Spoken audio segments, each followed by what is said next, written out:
જય માતાજી મિત્રો, મારું નામ છે લક્ષ્મણ અને આજે હું જઈ રહ્યો છું ખેતરમાં।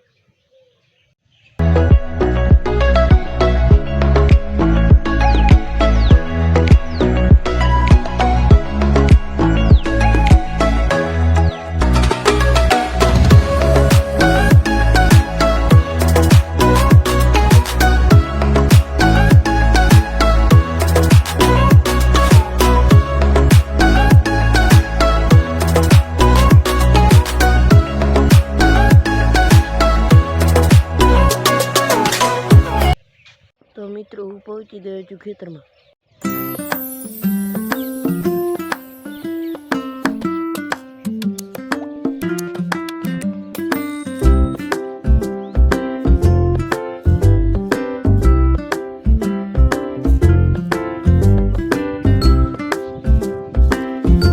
મિત્રો કેવું લાગ્યું ખેતર કોમેન્ટમાં જણાવો અને લાઈક શેર સબસ્ક્રાઈબ કરવાનું ભૂલતા નહીં।